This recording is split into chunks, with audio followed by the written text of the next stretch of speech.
Baik, halo teman-teman semua. Namo Sang Adidaya, Namo Buddhaya. Sebelumnya perkenalkan, nama saya Valentino dari Psikologi tahun 2020, yang pada kesempatan hari ini akan membawakan mentoring rohani Buddha pada prodi biologi. Baik, sebelum kita mulai, akan lebih baiknya jika kita membacakan sedikit parita-parita suci.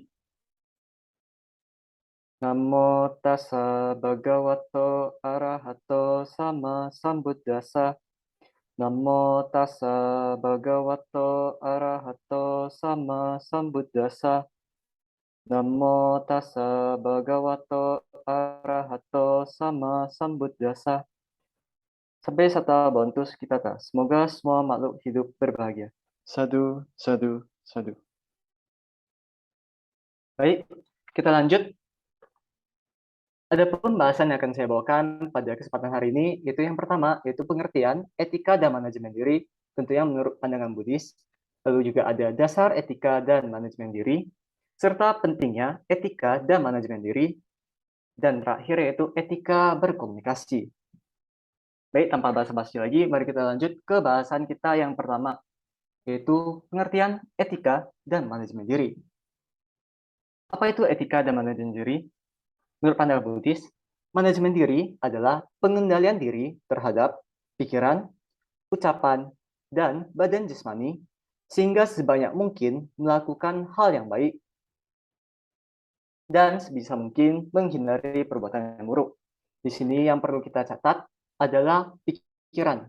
Jadi, tidak hanya pengendalian diri terhadap ucapan dan juga badan jasmani, tetapi juga terhadap pikiran. Mengapa? Karena pikiran adalah pemimpin. Pikiran adalah pelopor. Bila kita melakukan suatu perbuatan dengan pikiran yang buruk atau yang jelek, tentu hasil dari ucapan atau perbuatan kita juga akan ikut menjadi buruk dan berdampak hal yang negatif. Itulah mengapa pentingnya melakukan pengendalian diri pada pikiran, ucapan, dan juga badan jasmani.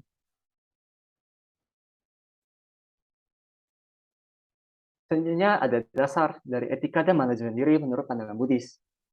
Pertama-tama dari dasarnya, yaitu pengertian benar. Apa itu pengertian benar? Pengertian benar yaitu pengertian terhadap Cattari Arya Sacani, yaitu 4 kebenaran mulia, Tilakana, 3 corak umum, Paticca Sampada, hukum sebab musabab, serta hukum kama. Tetapi pada kesempatan hari ini saya tidak akan mendalami keempat topik tersebut, tapi akan saya tekankan bahwa pengertian benar adalah mengerti atau tahu apa yang benar dan apa yang salah, dan apa yang baik dilakukan dan apa yang buruk untuk dilakukan. Sehingga kita dapat tahu hal apa yang kita lakukan akan berdampak negatif, apa yang akan berdampak positif dan apa yang berdampak negatif, sehingga kita dapat mendapatkan keputusan yang baik terhadap hal apa yang akan kita lakukan. Setelah pengertian benar, ada pikiran yang benar. Apa manfaat dari pikiran benar? Tujuan dari pikiran benar adalah mengurangi pikiran-pikiran yang buruk dan sebisa mungkin mengembangkan pikiran-pikiran yang baik. Sesuai yang saya bilang sebelumnya, pikiran benar itu sangat penting. Mengapa?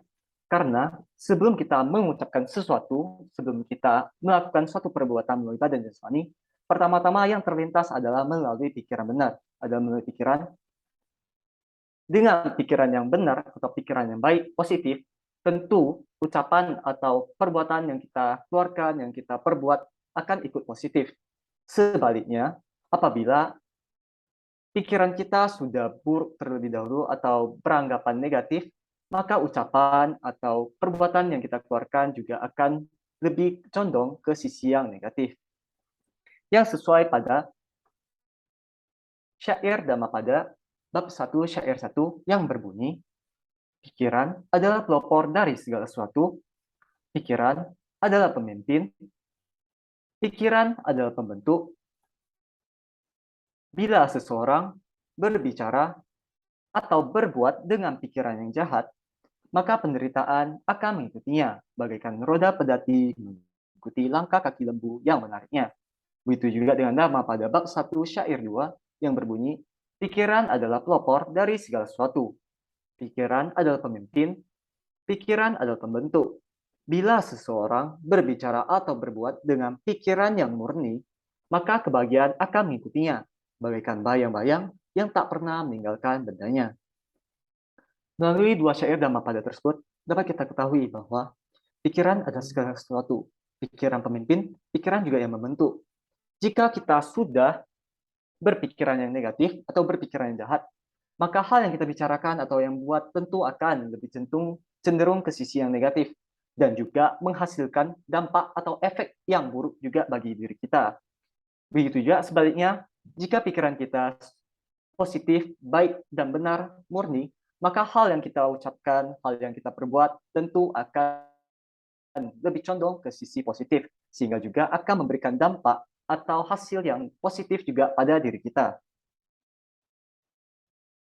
Setelah pikiran, ada ucapan benar. Apa itu ucapan benar? Ucapan benar adalah ucapan yang berlandaskan kebenaran, ucapan yang memiliki alasan yang positif, ucapan yang memiliki manfaat, serta ucapan yang diucapkan tepat pada waktunya.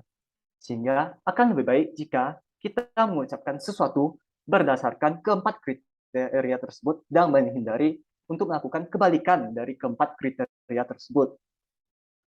Setelah ucapan benar, ada perbuatan benar. Apa itu perbuatan benar?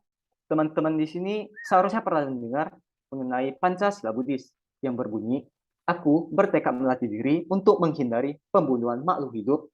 Aku bertekad melatih diri untuk tidak mengambil barang yang tidak diberikan. Aku bertekad melatih diri untuk tidak melakukan perbuatan asusila. Aku bertekad melatih diri menghindari ucapan yang tidak benar. Aku bertekad melatih diri menghindari segala minuman dan makanan yang dapat menyebabkan lemahnya kesadaran dan kewaspadaan. Dengan kita mempraktekkan atau menjalankan kelima Pancasila Buddhis tersebut, sudah dapat dikatakan bahwa kita sudah melakukan perbuatan yang benar. Karena diri kita sudah menghindarkan diri kita dari beberapa perbuatan yang buruk. Jadi dengan kita menghindari membunuh, mencuri, berbuat asusila, berbohong, dan juga meminum minuman yang keras, sudah dapat dikatakan bahwa kita sudah melakukan perbuatan yang benar. Baik, selanjutnya ada hiri dan otapa. Apa itu hiri dan otapa? Hiri adalah malu untuk berbuat jahat, sedangkan otapa adalah takut akan akibat dari perbuatan jahat tersebut. Dengan adanya hiri dan otapa, kita akan malu jika kita akan berbuat jahat, sehingga kita akan menghindarinya, serta kita akan takut jika kita berbuat buruk, hasil yang kita terima, dampaknya apa, kita akan takut terhadap dampak tersebut. Sehingga dengan ada hirinya dan otapa, dapat meningkatkan manajemen diri kita sehingga cenderung untuk melakukan hal yang positif dan menghindari hal-hal yang jahat karena kita memiliki rasa malu terhadap perbuatan jahat dan takut terhadap dampak negatif tersebut.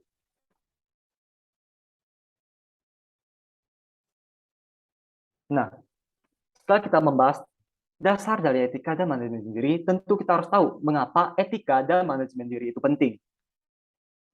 Pentingnya etika dan manajemen diri dapat dilihat dari hukum karma, yang dimana prinsipnya dari landasan hukum karma yaitu berupa siapa saja yang menanam, maka dia akan memetik hasilnya. Apakah hasil tersebut baik atau tidak, tergantung apa yang sudah ditanam. Kita dapat mengambil filosofi, apabila kita menanam biji dari buah apel, tentu buah yang kita dapatkan adalah buah apel. Tidak mungkin bahwa biji yang kita tanam adalah biji buah apel, tetapi yang kita peroleh adalah buah durian. Bisa dikatakan hal itu mustahil. Begitu juga jika kita melakukan suatu perbuatan yang positif, maka dampak atau hasil yang kita terima tentunya juga akan positif. Begitu sebaliknya, jika kita melakukan suatu perbuatan yang negatif, tentu hasil yang kita peroleh atau dampak yang kita terima adalah hal yang negatif. Kita ambil contoh dalam kehidupan sehari-hari, tentu kita hidup sebagai manusia akan lebih senang terhadap orang yang baik dengan kita, dan kita akan tidak senang atau marah, benci terhadap orang yang tidak baik dengan kita. Begitu juga dengan orang lain. Tentu orang lain juga akan mengharapkan bahwa kita baik kepada mereka dan tidak ingin bahwa kita jahat kepada mereka. Dengan kita baik kepada orang lain, maka orang lain akan baik kepada kita. Itu adalah sebuah hukum karma, di mana jika kita mengharapkan lingkungan sekitar kita baik kepada kita, maka pertama-tama kita harus baik duluan kepada lingkungan sekitar kita, sehingga kita dapat memperoleh hasil yang atau lingkungan atau dampak yang positif gitu juga. Begitu juga kebaliknya, jika kita udah terlanjur jahat atau berperilaku yang buruk, maka dampak yang kita peroleh akan kemungkinan besar yaitu negatif. Sehingga pentingnya kita selalu menjaga manajemen diri kita untuk selalu menjaga pikiran, ucapan, dan perbuatan kita sehingga menghasilkan perbuatan, ucapan, atau pikiran yang positif sehingga kita juga menerima dampak atau hasil yang positif dari lingkungan sekitar kita.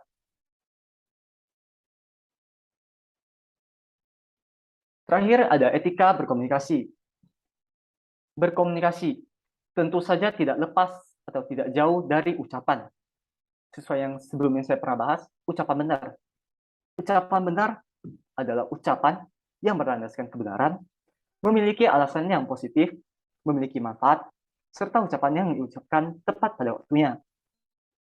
Itulah adalah jenis-jenis atau kriteria ucapan yang harus kita ucapkan. Tetapi juga ada jenis atau kriteria ucapan yang harus kita hindari, atau yang bisa dikatakan jenis ucapan yang negatif, yaitu yang pertama ada musyawadah, yaitu berbohong, atau membicarakan hal yang tidak benar, isnawaca, memfitnah, atau membicarakan hal yang tidak benar atau keburukan dari orang lain, parusawaca, ucapan yang kasar atau kata-kata yang kasar, mungkin teman-teman sudah pernah dengar, yaitu seperti ucapan-ucapan yang kebun binatang. Itulah adalah contoh-contoh ucapan yang sebaiknya kita hindari ketika berkomunikasi pada kehidupan sehari-hari. Dan juga yang terakhir yaitu sampah palapa, yaitu omong kosong, atau bisa dikatakan ucapan yang tidak membawakan manfaat bagi diri kita atau juga kepada orang lain. Baik, sebagai penutup, ada Dhammapada syair ke-183 yang berbunyi, janganlah berbuat jahat, berbanyak perbuatan baik, sucikan hati dan pikiran, inilah inti ajaran semua Buddha. Yang dapat kita ambil dari kutipan syair Dhammapada tersebut adalah, inti dari ajaran semua Buddha adalah mengajarkan kita untuk berbuat baik sebanyak-banyaknya dan menghindari untuk berbuat buruk atau berbuat jahat, serta selalu menjaga hati dan pikiran kita agar tetap suci, murni, bersih, dan benar. Inilah inti ajaran dari semua Buddha. Baik, inilah yang dapat saya sampaikan pada kesempatan hari ini. Mohon maaf apabila adalah salah kata atau sebuah ketidaksengajaan. Sebagai penutup, Namo Sangyang Adi Budaya, Namo Buddhaya.